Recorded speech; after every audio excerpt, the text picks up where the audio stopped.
This is Jonathan Agger, for Pro Boxing fans, joined by Mark Tibbs here at the Origin Gym, Tibbs Boxing here in Raynham. Mark, thanks for having me down just before Christmas. I've just seen Tommy Fletcher absolutely smash the pads up.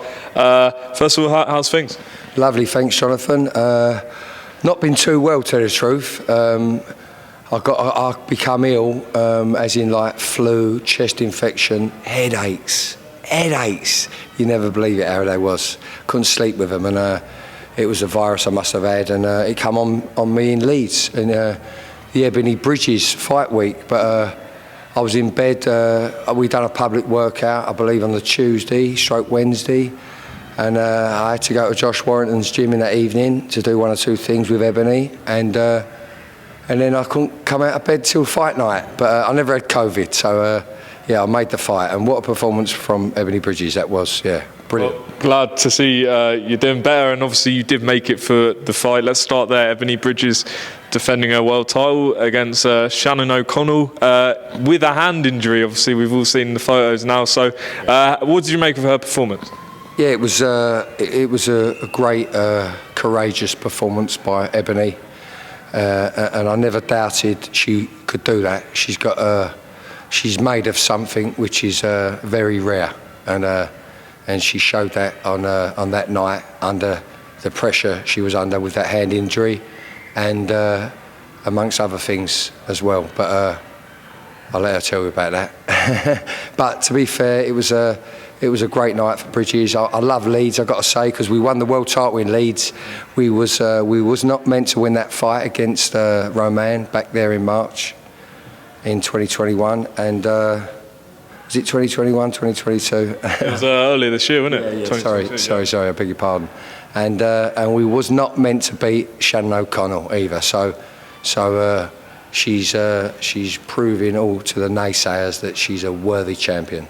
In terms of what's next for her, how long do you think she's going to be sort of out the ring for with the injury?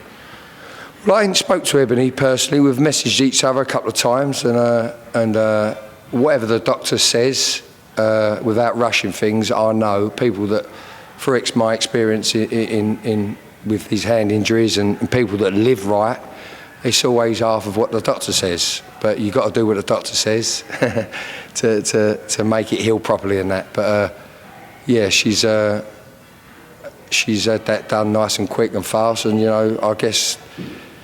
I guess 3 months it'll be before she can, start clinching it, and you know what I mean, throwing a few shots. But the doctor knows better than me. In terms of like when she does get back in the ring, there's some big fights out there. What would you like as a coach? Maybe the Courtney rematch, or I guess Nina Hughes as world champions. That's another unification. Yeah, there's Ebanie's big on unifying. She's big on unifying. She dreams big, and she's now proved that she's got the minerals to look at them sort of fights. But her manager and her promoter will get their heads together, along with ourselves, and I'm sure come up with a plan for 2023. And we'll move on to Tommy Fletcher. I've just seen in the gym today. It's really frightening seeing his power up close. He can really hit, and he's 3 knockouts this year. You've been happy with him? Very happy. I mean, he had a perfect debut. He had his second fight. He showed a lot of. He showed me. He ticked me boxes because he was a floater. He should have been on around 8:30, and obviously the fights that were in front of him went longer than we expected. He never fought till about midnight, 11:30, and he showed a lot of qualities that I have to see that early in his career. It was brilliant, and and then he had his third fight recently on the undercard of who was he on the undercard of? Was it the Ryder Parker fight? That's correct. They're on the Ryder Parker fight, and so he had another flawless performance there. So he's really doing well. He's going to be a promising cruiserweight in the next few years for sure. And he's back out on the Yard Beterbiev bill coming up. Another fight you've got out in January, Elle Brooke on the Misfits card. You're looking forward to that card? Very, very different. Yeah, well, listen, it's very, very different. But when she's in this gym, and you know, I have to look at what she's fighting and who she's fighting, and like I do all my fighters, I look at who we're fighting and have they got the minerals to. Because she ain't in an easy fight. This fight was meant to take place in the US, in Dallas, on the same evening, but we are probably the B side fighter. But Elle's like Ebony. She's got this quality about her that you can't put your finger on it what it is, but she's got a big heart, and she's very, very determined, very good learner. And she works good to game plans, and that's all you can ask for. So I'm very looking forward to that fight on the 14th of January at Wembley. Yeah, and it is a bit different to what I'm normally used to. But as I say, she operates like a professional in this environment, and I've really enjoyed the journey working with her. Yeah. And Johnny Fisher wasn't in today, but news to come on him soon, I'm guessing. What did you make of his year? He had a fantastic year, Fisher. He's another quality athlete to work with. Very, very diligent, very eager. But what more? You know, he's not lazy, so that's a good specimen to work with. He's a very quick learner. I don't want to hear about his pedigree that he ain't got, because he's up to scratch where he's at in his life, in his boxing life right now.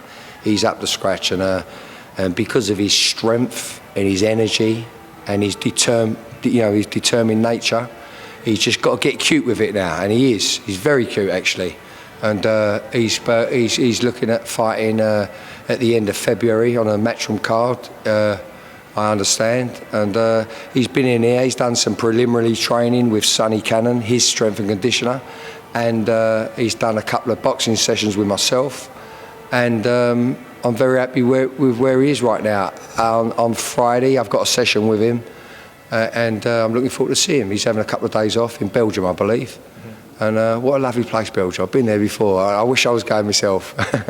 It'd be a good laugh with him and Big John for sure. But with Johnny, obviously we saw sort of like Fabio Wardley win the British title the other week. How far do you think he's off maybe a Fabio Wardley? Because I know they've sparred a lot, but where do you see him in comparison to sort of the other guys? Well, you know, listen, we can't rob anyone of experience, including Johnny Fisher. So we have to get him a little bit more experience, but Fabio Wardley's been a paramount sparring partner for us in Johnny's career, and you know, and they work really, really well together. So I won't make any comparisons because it's not unfair. Fabio I've seen Fabio actually work from the bottom and seen him become British champion. I've witnessed it. I've seen what he's done and where he's come from, where he started from actually. So credit to Fabio. How far is Johnny off from that? Well, listen, he's due to fight in his first 8-round fight in his next fight. So let's get a couple of eights out of the way, and myself and all of you boxing fans will see where he's at. But I've got very, very big confidence. He should be knocking on the door to some sort of title before the end of next year. And John Hedges, a couple knockout wins this year. What did you make of his year? Johnny Hedges coming on brilliant in confidence, fantastic boxer. He's got what Tyson Fury's got, and what Tyson Fury had when he was John's age, if you know what I'm saying. He knows how to stay out of trouble. He's getting offensive now, which he needs to be, because this is the entertainment business, is to basically entertain the fans and, you know, pick and stick and gradually break people down and do damage and put people away, and he's doing that now in good fashion. But and again, it's all experience with these young prospects, but as it goes for ringcraft wise, Johnny Hedges is up there. He's up there for ring IQ and ring IQ and know-how, basically know-how to deal with what's in front of you. Yeah, it's all about confidence. Is there any chance you add more people to the gym next year? Well, I've got one or two promoters have approached me with one or two fighters, and I've had a little serious think about it, and yeah, so let me enjoy my Christmas and maybe get one or two in to see if things can gel. But you know, I'm happy with what I've got, and I get the best out of what I've got, and yeah, we'll see. Just a few other things away from your gym to ask you about, Mark. I've seen that Anthony Joshua is in the US, looking at trainers and things like that. What do you make of him potentially moving on to a different trainer than Robert Garcia? Would it be the correct move in your opinion? It just feels a little bit odd, to tell the truth. It feels a little bit. It just, what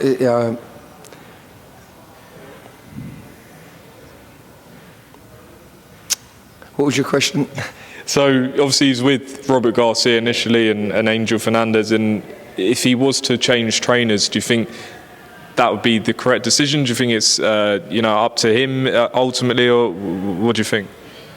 I'm confused with it all. Listen, I'm not around it. It's not fair for me to judge.